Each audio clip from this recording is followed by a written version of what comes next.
Assalamualaikum warahmatullahi wabarakatuh. Salam sejahtera buat semua. Kembali lagi di channel saya. Kali ini saya mau berbagi informasi tentang sepak terjang sang legendaris KRI Dewa Ruci. Sebagai bangsa yang memiliki sejarah maritim yang panjang dan memiliki wilayah kepulauan yang luas, Indonesia berusaha untuk memiliki angkatan laut yang kuat untuk menjaga wilayah Nusantara.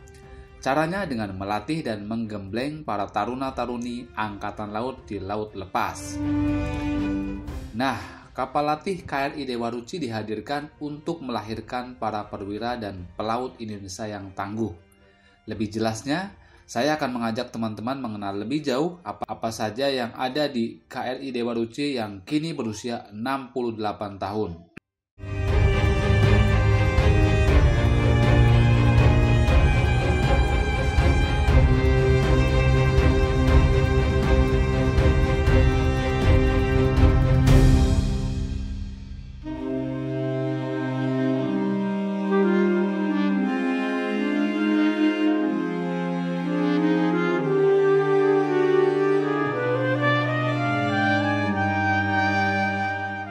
Setelah menaiki anak tangga, kita akan dihadapkan dengan mimbar dengan penjagaan oleh petugas.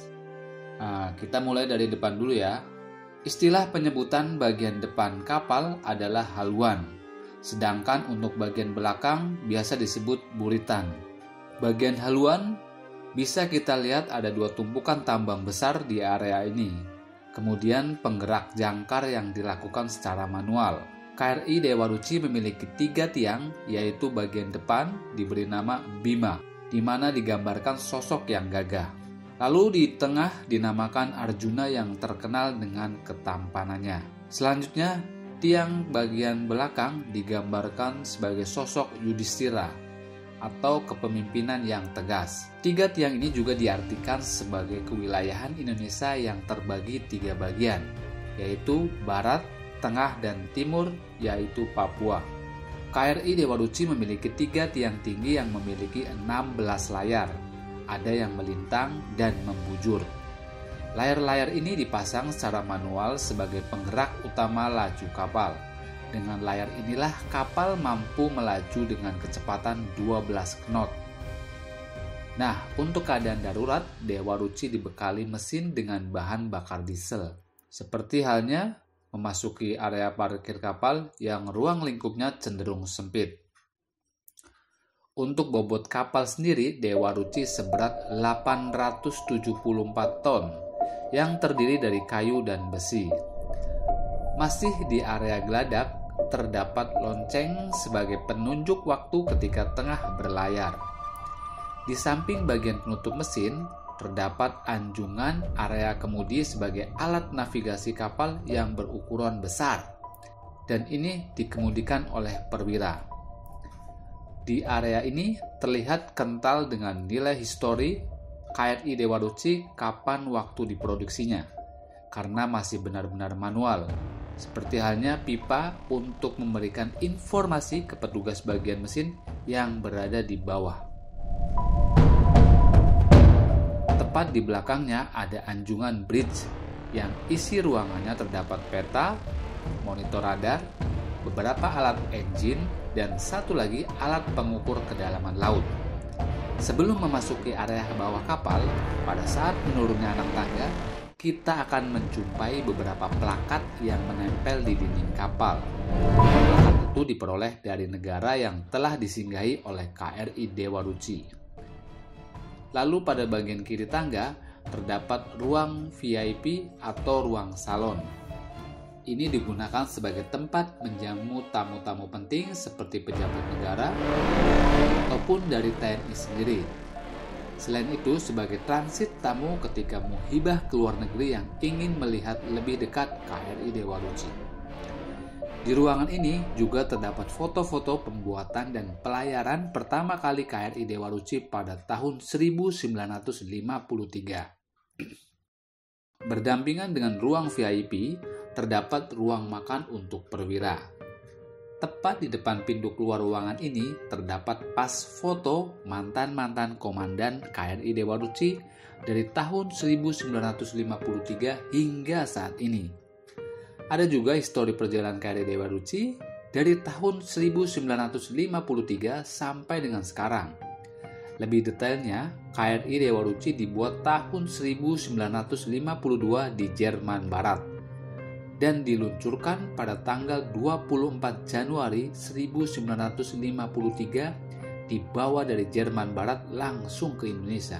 Di usianya yang ke-68 tahun ini, KRI Dewa Ruci sudah 41 kali berlayar ke luar negeri dan 2 kali keliling dunia pada tahun 1964 dan 2012. Dalam perjalanannya, KRI Dewa Ruci mengemban misi sebagai duta wisata dan kebudayaan. Karena pada saat kita singgah di suatu negara, para petugas kapal juga menampilkan seni dan budaya khas Indonesia. Sedikitnya KRI Dewa Ruci memiliki 70-an orang untuk berlayar, tetapi ketika akan muhibah ke luar negeri membawa sekitar 150-an orang. Kemudian beberapa kamar untuk perwira, lalu tepat di seberang kamar ini terdapat ruangan mesin. Turun lagi ke bawah terdapat kamar untuk para taruna yang mampu menampung 80 orang.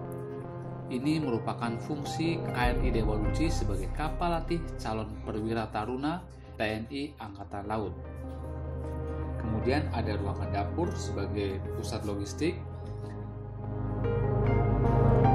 Meskipun KRI Dewa Ruci telah digantikan dengan KRI Bima Suci, KRI Dewa Ruci tetap menjalankan fungsinya sebagai tempat melatih generasi-generasi muda bidang kemaritiman, seperti halnya sekolah tingkat SMU, mahasiswa maupun akademi yang lingkupnya tentang pelayaran dan kemaritiman.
Informasi penting yang dapat saya sajikan.